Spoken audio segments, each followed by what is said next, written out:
What's up, guys? WhoNeedsMeta here, coming at you with another replay review. We're going to be looking at Shenlong. He sent me this replay of him playing Chaos Plants, which is a really cool deck, a deck I like. And it's also TCG art versus OCG art and Foolish Burial. And I'm Team TCG art all the way.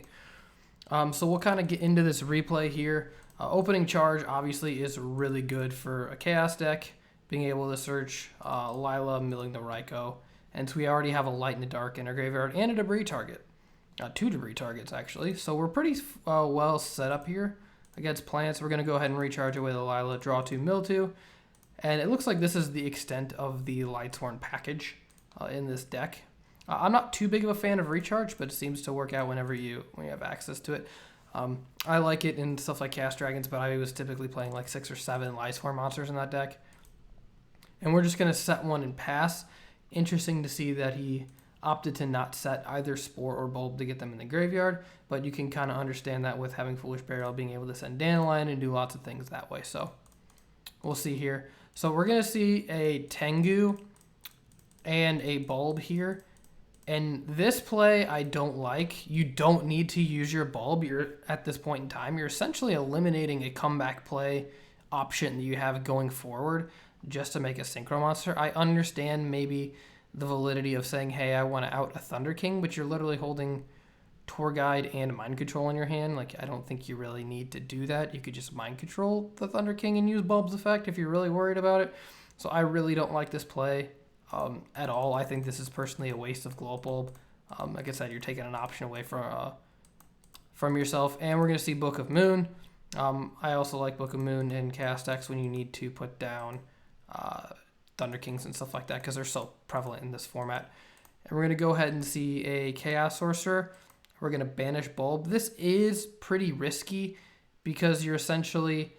I understand that you could normal summon Spore and attack over it, but you're taking away an option to get monsters off the board. But if you are able to clear the whole board, because you could do something like this with Dandelion, obviously losing to Maxi here sucks. But like I said, we had access to Trish, so we were going to be able to remove a few things here, 6, 7, 8, and then 9 with the Spore or Bulb in our hand. We're going to go with Bulb here, and we're going to make Formula under Maxi, which does make a little bit of sense, where you essentially both draw a card, but this allows you to Trish on your opponent's turn. So that does set you up for that. So we're going to see the flip summon of the Reborn Tengu come in here. And we're going to see Tour Guide, which is going to be responded to with Max C to keep away from further shenanigans. Because you're essentially making your opponent, not being able to clear this Chaos Sorcerer without giving them more cards. Unfortunately, we are going to see Mind Control. So we're going to try and do Chain Formula Synchron that makes the most sense. And Sing Book of Moon really does suck. It prevents your ability to Synchro Summon. Or let his effect resolve and allow you to Synchro Summon after, because Formula's effect essentially allows you to perform a Synchro Summon. It's a really weird ruling where if Formula Synchron is Chainlink 1, the Synchro Summon can be negated by Thunder King. It is allowing you to perform a Synchro Summon. It's not a Synchro Summon done performed by the effect. It's really weird. I've seen people talk about it in comments of the videos. So that Chaos Sorcerer is going to be hit by a Veiler. A little bit of misclick action here. And so we are going to lose the Formula Synchron and the token, but Sork is going to come back. And again, we're not going to see any Exceed here. Essentially, Chaos Sorcerer was going to be able to banish the Leviathan Dragon. There's nothing worth leviating for giving 2 cards worth under Maxi. There's no point in giving your opponent an extra card when essentially you're going to lose the Sandgan Search anyway with Chaos Sorcerer. So we're going to see Dark Armed. We're going to take a look at our graveyard here to see how far away we are from Dark Armed. We are at 1 dark currently, but we can kind of see our path because Chaos Sorcerer eliminates 1, Tour Guide gets you 1, and so that is 3 here. But we can't really get these into our graveyard both, because if we normal summon Spore or normal summon Tour Guide, that's both not going to get us there, so we don't really have that option to kind of go in for 8k right away. So we're going to see the effect of Chaos Sorcerer here. And then we are going to see Arcanite Magician, which makes the most sense. Now, there is a validity to putting this in attack position, attacking, and then popping the Tengus in main 2 in a simplified game state, where because this would be at 24, you could do 1400 over, and then pop a Tengu, or attacking the Tengu, pop a Tengu, pop a Tengu. For me personally, I would like to leave a Reborn Tengu on board, but it all depends here. So we're going to get the 2 tokens, we're going to remove, or the 2 counters, and we're going to remove them, which allows you to pop the 2 copies of Reborn Tengu. Like I said, you could have gotten rid of all 3 if you really wanted to. But like I said earlier, that bulb being used too early eliminated your ability to kind of come back into this game, which does kind of suck. So we're going to see a bulb mill here because we're still in main 1. So this is another way of being able to clear the board here. So we're going to be able to make a level 8. And picking Stardust Dragon, which makes the most sense because we don't really have anything we want to scrap. If we really wanted to, we get like Special Chaos Sorcerer, banish like a tour guide, and then use the effect to pop the 3rd Tengu or whatever. Or we can just use Battle Phase or something like that. We can just go all in to like try and get as many cards off the board because we're protected from Dark Hole with... We're not protected from Dark Hole with Scrap Dragon where we are here with Stardust Dragon. It all depends on what you're afraid of. If you're afraid of losing a monster and them having Caius, that does suck. So here, if we're just entering battle phase, I actually don't like this play of attacking Reborn Tengu because your opponent doesn't have that bulb.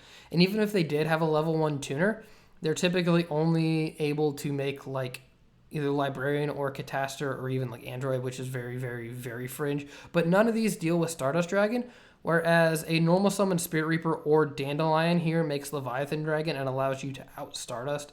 So I would prefer going into the Tour Guide. And then even then you can like Levier for Sangan, which like gets you some outs and stuff like that if you draw a different out. But I do prefer that play here. We didn't know that it ended up being the correct play just out of opponent having the unsearchable one of, because having the 3rd Tengu on board and being able to put 2 of them back. Then again, they didn't have 4. This puts them to 5, but if you hit the Tour Guide, it puts them to 5. So they would have been essentially being able to put Tour Guide back, 2 Tengus and Maxi, and have the 3rd one on board. So it ended up being the correct play out of the opponent having that one of and having that knowledge that we didn't have. So we're going to see all 5 go back. And we're going to see Tengu and Dandelion. And of course, normal summon Dandelion, make Leviathan Dragon. And of course, it depends on what deck you're playing, whether or not you crash right now, because you can make your opponent crash. Because if they choose not to, you could attach again and be bigger. But it's like you're playing against a cast deck. It's very likely that they have the ability to remove this card. Then again, you do have the Veiler for Chaos Sorcerer. So if they're like, oh, I'm worried about them having a Chaos Sorcerer to banish my card, you have the ability to just Veiler that. So that is an option of saying, hey, I'm going to detach and not attack and make you ram. Yeah, so that's something to think about as well in this matchup. And we're going to see 2 set here with the mill of Heavy Storm off the bulb. There's no point in holding these cards outside of saying, oh, I'm going to top deck Gores and I don't want dead back row. Speaking of top deck Gores, we're here now. So we're going to see Tour Guide. It's going to get hit by Veiler, which is pretty good bait for this Chaos Sorcerer, but it's also going to be pretty good bait because we're able to banish Dandelion for Spore and then make Black Rose Dragon, and this gets you to 3. So this is Tour Guide, Chaos Sorcerer. There's our route. We got there. We actually did see all 3 Chaos Sorcerers. So this is going to get hit by Judgment because this is just obviously a bad trade here. All you have left is Tengu. Your opponent has 3 cards. There's no way they're not going to be able to out your single Tengu. Again, if you had Bulb, maybe they wouldn't. So we're going to see Dark Armed here, and we're going to see Priority Effect. And we're going to target the back row. I personally don't like Priority Effect back row because if it's like a Bottomless or something, or like a Torrential, they're just going to chain it. Obviously, Torrential is irrelevant in this case with another one. But having something like Bottomless, being able to like pick something, is important because if it's just going to be chainable, then you're not really getting value off of that card. You want to be able to get as much value as you can. So we're going to see him leave 1 Dark Engraved, the 1 Chaos Sorcerer, because he has 1 in his hand, which makes total sense.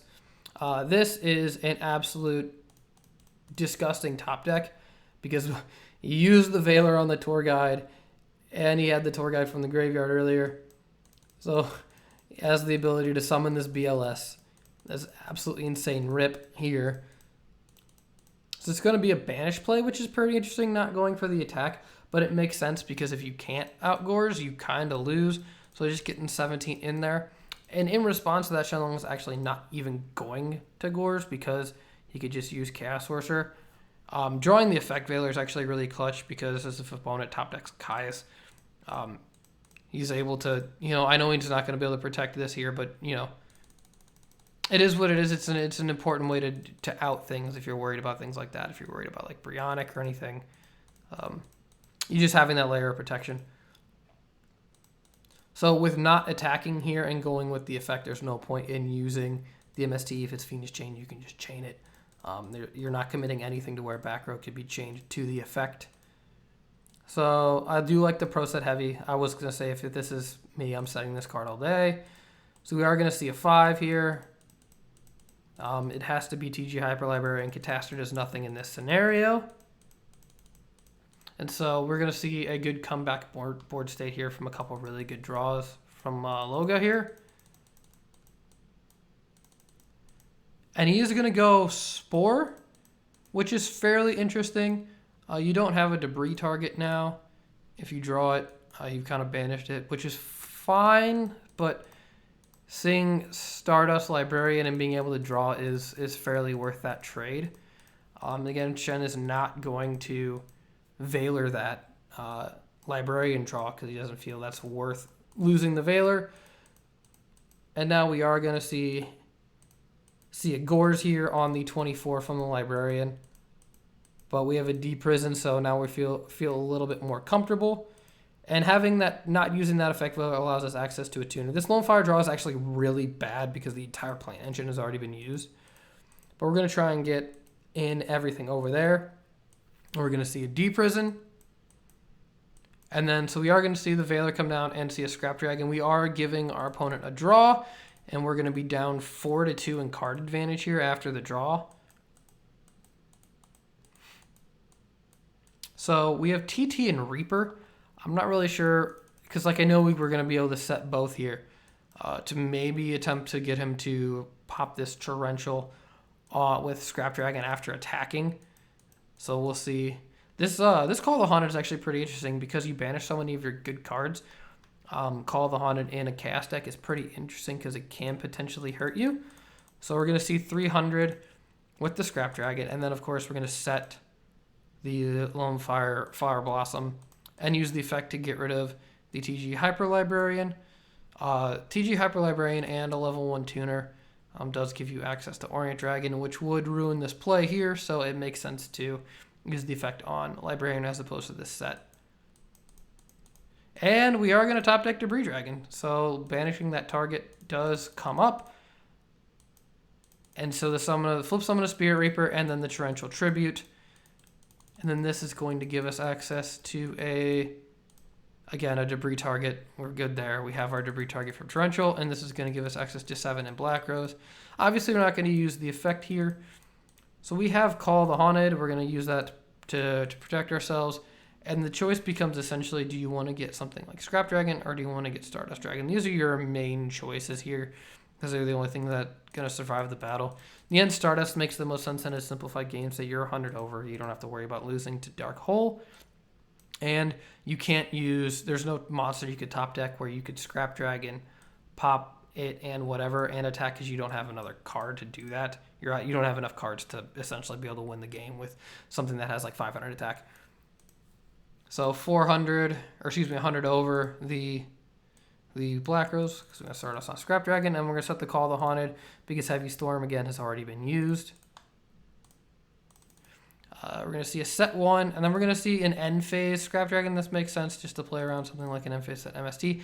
And because it's 1-for-1 in a bluff set, we're going to see the Scoop. Going into Game 2, Loga playing plants is going to go first. And opening T-King plus sets is insanely good, as you can see that he did.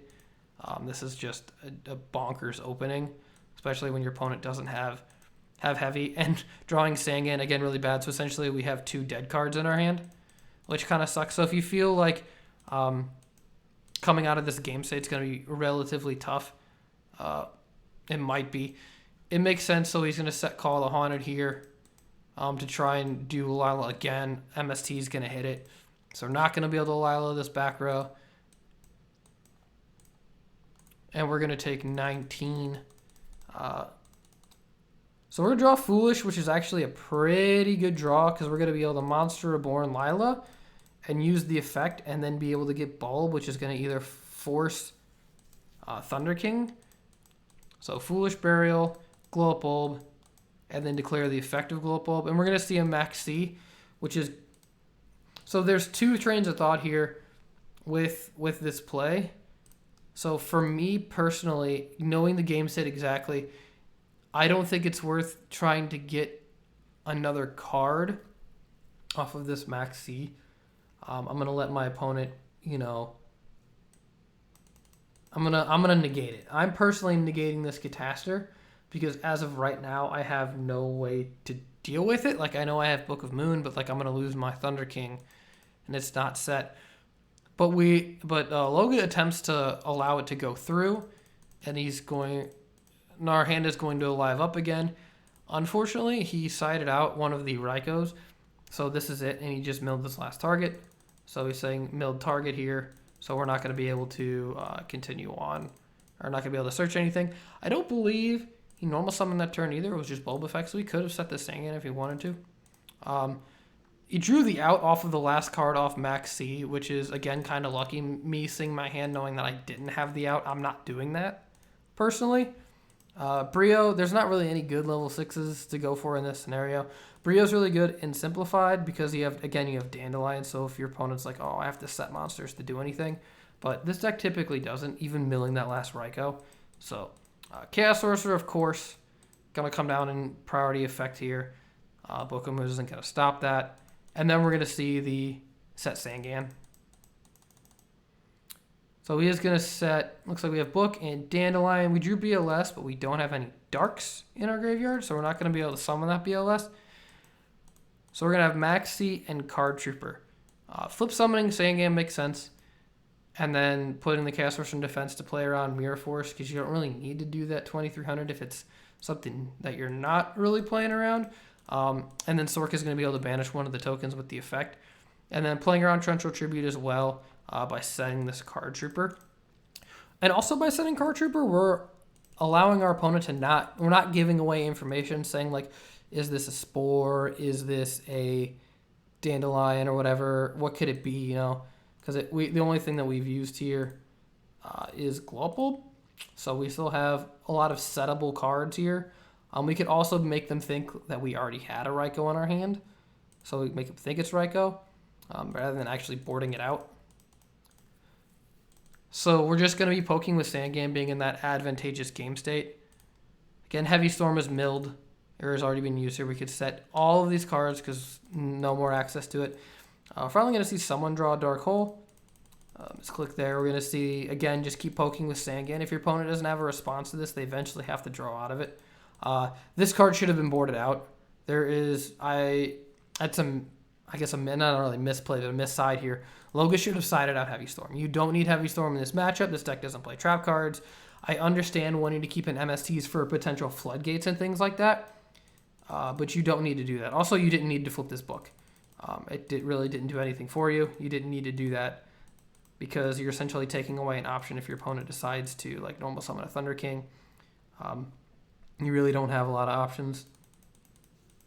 So we're going to get DD Crow off of the Sangan to further stymie any kind of comeback play. And we're going to draw the other. So we have all three.